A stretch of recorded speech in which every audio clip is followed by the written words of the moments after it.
Hey guys, and welcome back to the HobbyDude 007 channel and the Model Car Cup series. Today we are going to get back onto the body for our Saturday night short track group build Mustang, and hopefully we can get our droop in the, if you remember, we did our droop in the fenders, and we need to do the hood to match that. I want to show you how we're going to do that.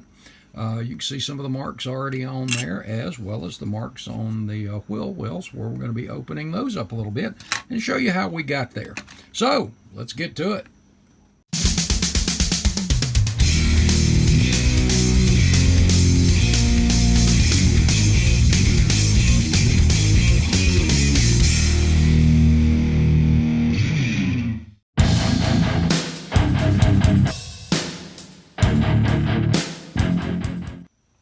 Okay guys, so today we're going to try to get as much of the body work done as we can. If you remember, we're going to be opening the trunk, opening these wheel wells, removing the molded in grill. Got a lot of stuff to do. So the tools we're going to be using today are going to be our 6-inch Murphy's rule, our 1/25th scale ruler, our dial caliper, and this Pittsburgh, by the way, you can get at Harbor Freight for, I think it's like $9.99. This thing is really a good one. You can do thousandths, inches, and millimeters, and it's a good one. It really is. Also going to be using our Dremel. Well, this is the Tac Force, our handheld, as well as a good old Ticonderoga No. 2 pencil.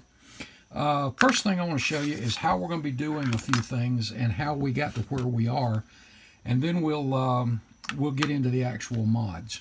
If you remember last time, we did go ahead and make that droop, as you see in the picture of the real car here. And remember how we measured that where it was on the real car, how we measured this down and did that. Well, if you recall, the hood is still straight. So we need to make that droop there. So how we've done that is, you see the mark I've already got on the hood. How we came to that was we went back, took our dial caliper, and we measured where our original cut was, which was 25 millimeters. Oop. I don't know if I can get it there. There we go, 25 millimeters. And as you see, from the tip right there to our crease is 25 millimeters. And 25 millimeters. So what we did was we took the hood, set it on there, made sure that our marks were in the right place there, and then we went back and made just a slight mark there on both sides.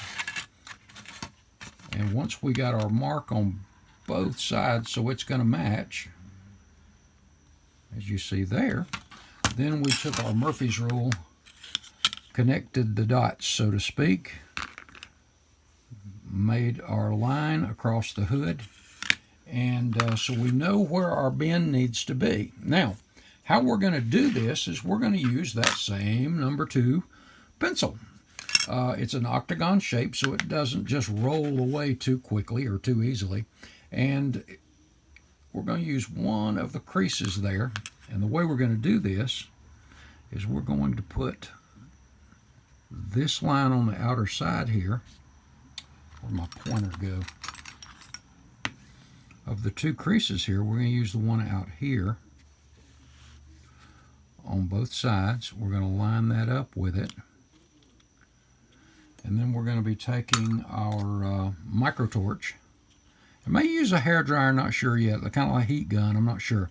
And we're going to hold this down, of course. And then as we heat, we're just going to, as you can see, we're going to allow that to bend right on that one spot there. But we're not going to go too far. We're going to go a little bit at a time and match it up to the body, a little bit at a time and match it up to the body. But overall, how we're going to, I've done this before too, guys, but we're going to get right there in that crease, because that's where we want to work, right there. We're going to get that droop right there. And we've got extra material because of these scoops here. So we're going to have to be a little careful, but I'll be heating on both sides. But the pencil actually, if I can get it in the light right, you can see the line is right back here. So it's not really interfering. That extra stuff there is not really interfering with where our line is there. So, like I said, we'll be doing that, heating that, and then I probably won't be able to do it on camera because I don't have that many hands. But, well, I don't know. We'll see. But that's how we're going to be doing that. Also, the wheel wells. Now, you see I've already got these marked as to where we're going to be cutting them out. And I'm only taking a little bit of material at a time off. We'll start back here in the rear. To start with, I only wanted to go 5 millimeters up. So we set the dial caliber to 5 millimeters, and we went up to 5, and dead center here, but I'm going to show you how we came to that too. And as we need to go up a little more, and I know we will, probably 1, maybe 2 millimeters up further, but we'll see. We'll see. I want to see how it looks first. And then the same over here, 5 millimeters. And to make sure we were centered up, I came from this notch back here where the bumper goes to our T right there, which was 38.1. And then we transferred that to the other side. And as you see, 38.1. And we know that these Mustangs were 109-inch wheelbase. Now, the rule book says that, you know, the Camaros were 108, so you could run 108, 109. As long as it was within an inch or two, you were okay.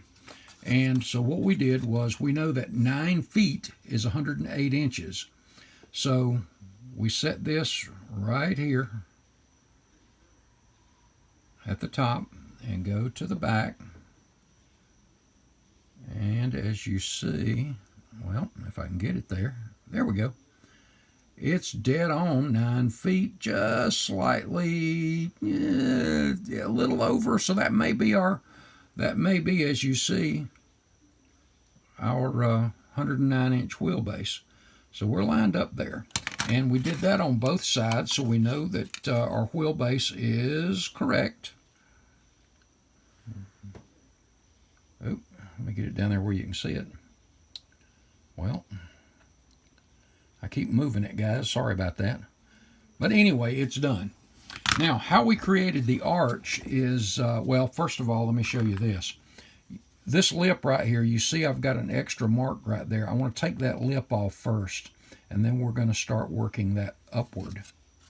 And the same thing, sorry guys, same thing here. And of course, we're going to pop these little plates off that we're holding everything in place. That's more than dry. Sand everything back down smooth, get a little mud on it after we get our wheel wells cut out.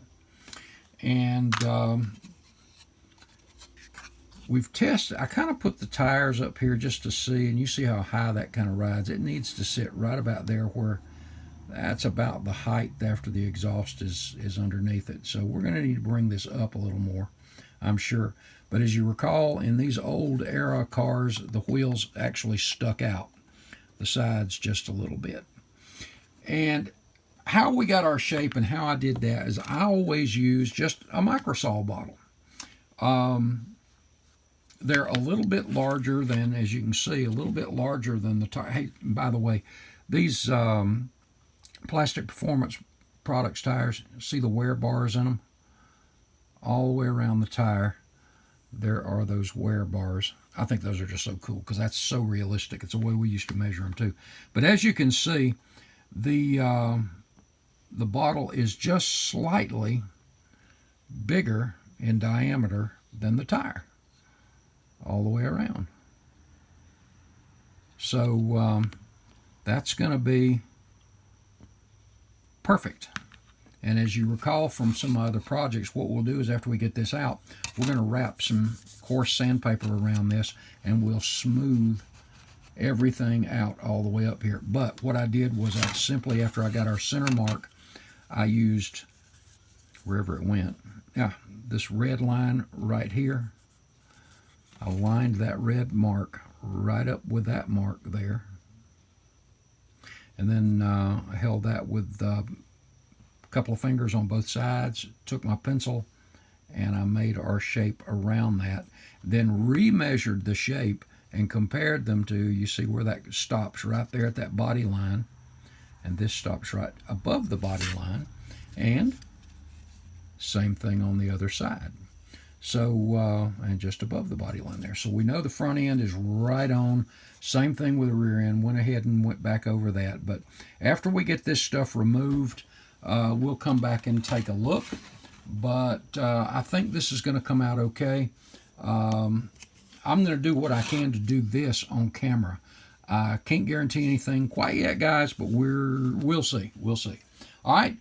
Let me get working on opening these up a little bit, and I'll be right back. Okay, guys, so let's take a look at where we are. First off, this is where we started with our hood. And you see it was pretty flat, and you remember how that kind of stood straight out on the front of the car. And here is our finished droop in that hood to match the body. And we're going to go ahead here and take this, place it on there, and now as you can see, well, I hope you can there, you see our lines where our original cuts and bends are there. Now to make this easier to droop a little bit after we added our heat, I took and made about 3 stripes with an X-Acto. What we did is just transfer that line that we had on top, if you remember in the beginning, to the bottom and crease that so it would be a little thinner. Now normally when I do that, I've got a couple of these little micro torches. You can get these at Harbor Freight. You can get them a number of places, but as you see, you've got just that small flame there. And the problem is this particular car, and I guess the reason I use this versus the Revell is it's thinner. The plastic is thinner. If you remember how translucent this was, you could see the pencil mark from the bottom originally. And by the way, I will be filling that in. But instead of heating it with this, because it's so thin, I was really afraid I was going to distort the plastic. So in lieu of that, and it did take about 35 minutes, I'm going to be honest with you, so you got to be patient. Remember, we were going to lay this right there, that mark on the outside line of that Ticonderoga pencil, and then we were just going to, after we added our heat, bend that over.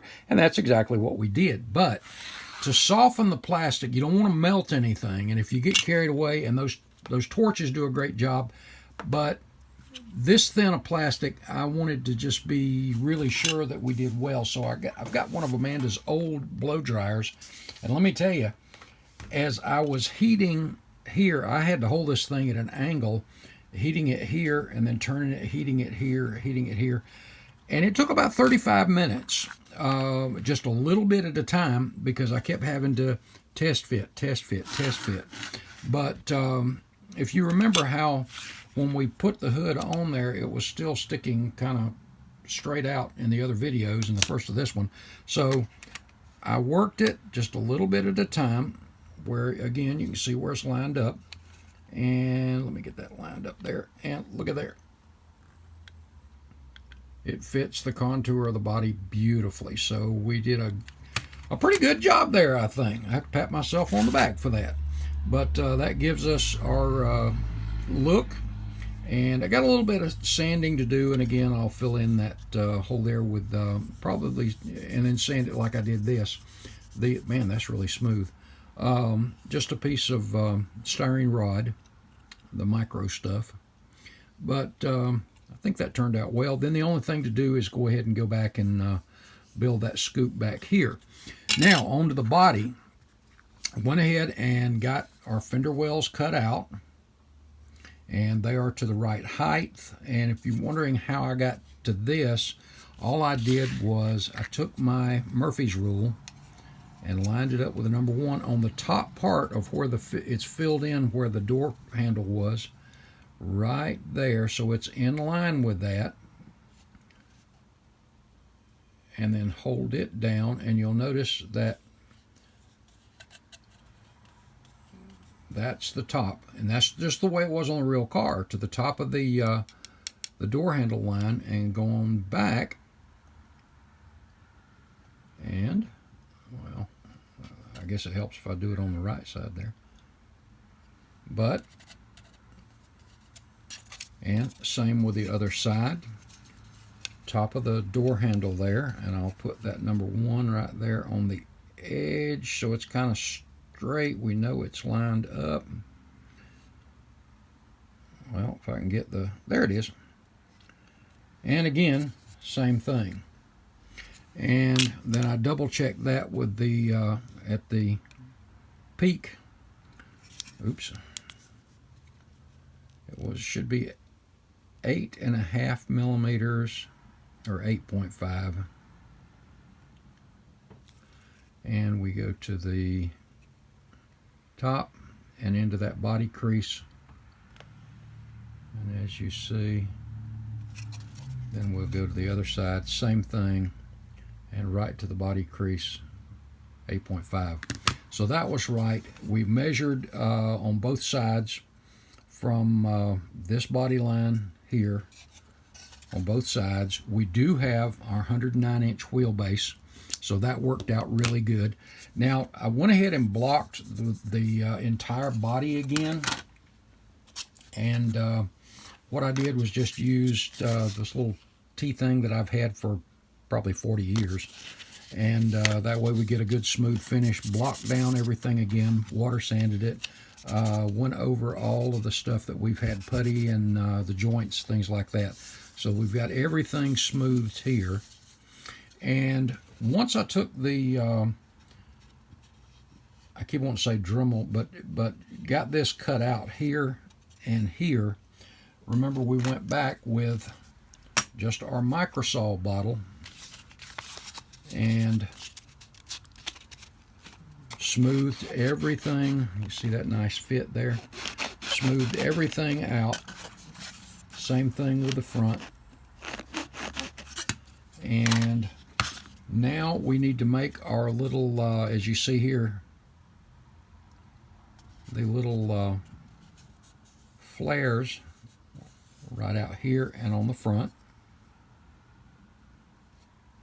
And after we do that, we're going to go ahead and take the grill out and open the trunk, and we'll put that back panel in there, and probably a few other little body parts before we get it in primer. So I think that's it at the moment, guys. That's it right now. So let me go ahead and get these cut out that'll go in here, and we'll be right back. To make our flares, we're going to be using evergreen strip number 128, which is 20 thousandths by 188. And I've already got several of these cut, and what we're going to be doing is we'll take this and we're going to wrap it around the same bottle that we did our sandpaper on, and then when we apply the glue there, we'll put that up in there, and there you go. Then we'll be applying a bead of putty around that to kind of blend that in a little bit. And of course we'll be trimming it up, and then we'll be doing the same thing on the front. And you see what a nice tight fit that is. And again, we'll be blending that right in, smoothing that out. This is going to take so long to dry. It's going to take a minimum of 2 hours on each side to dry, so I decided I'd do that off camera and for the next video when we wrap this up. But I want to show you a few things I went ahead and did. We went ahead and opened that grill up, took it out. We added the lower valance down here, and the front bumper did not want to fit. It was really bad, guys, really bad. So what we had to do is, as you see here, we had to notch that out a little bit to get a good flush flat fit all the way around. And if you remember, this front bumper, as you see in this picture, has those kind of push bars, Nerf bars, whatever you want to call them, up front there too. But I think this is looking pretty good. And moving to the rear, we went ahead and opened that trunk, cut that out, added this back piece here. And on the deck lid, or the trunk, you remember there's our inside ribbing, and we'll be building that up. Now this was the inside ribbing was modified for the stock cars quite a bit, but this is what the stock looked like. And a lot of NASCAR rule books back then said that you had to run pretty much the stock deck lid. Now there were some exceptions to like these late models and stuff, but you see we've got a lot of that already smoothed out. There was some injection pin marks in back here that were huge, so had to work those down and then thin that down a little bit there, and I've got some little bit more sanding to even that out a little bit, which that won't take that long because we're just going to block sand that down. Moving on to the hood, you remember that crease that I had cut in there with the X-Acto to help that little droop, that little bend in there? Got that filled in. This is curing now, so we'll get that all sanded down too. Now on the back, as you see in this picture, when I put that on, you had the gravel pan below the bumper. Well, as you see in these pictures of the real car, turns out it didn't have a rear gravel pan. So you can see the bars there that protect the fuel cell underneath, but there's nothing below the rear bumper. So what we did was we removed that, as you see here, and then here's what it looks like if I can get that to stay in place. I might need to back the camera off just a little bit, yeah. But you see there, well, if it'll stop sliding down, we've got that now. And of course the front and rear bumper will have to be chromed. And of course the trunk will be in a raised position there so you can see the fuel cell and all that stuff. A lot of smoothing and straightening out there, but I think we've got everything about where we needed it to be. Again, all we've got to do now is I've got a little more sanding up here to do, but just some light sanding. This piece right here, I'm going to remake a new one that's going to come back a little further, as well as come up just a touch. So it'll be a little bit broader than that. But we've got to have that shape just for the shape of the windshield too. And guys, for right now, I think that is it. I love that fit. Look at that droop in that nose there. Isn't that something? Looking, well, if I can keep it still. Looking good. Looking good. Go ahead and get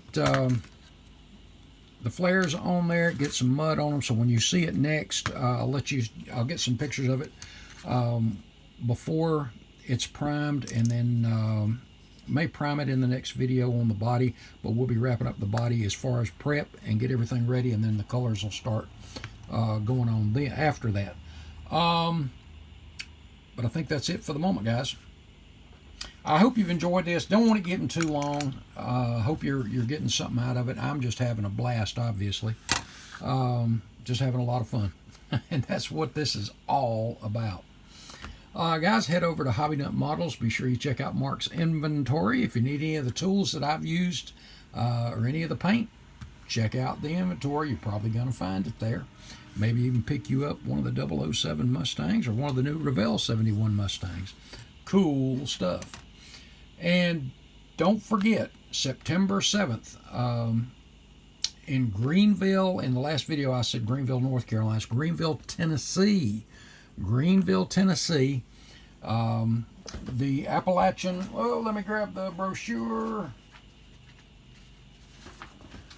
The Appalachian, I'm going to back it off again, Scale Modelers Association contest and show, and I know there'll be vendors there. Again, our buddy Wes with Wes's Model Car Corner is the host, and going to have a great time. There's your location, your address, and go to their Facebook page, or I don't know if they have a website. I'm pretty sure if you go to IPMS USA, you can pull this up. And then there's, of course, your categories. So Amanda and I are going to be there, along with my buddy Gerald Wolf and John and Trey Larkin. And like I said, Wes is going to be there. A lot of great guys. So if you're in the area, be sure to come on out and say, hey. All right, guys. God bless. Love you. We'll see you in the next video. Thanks.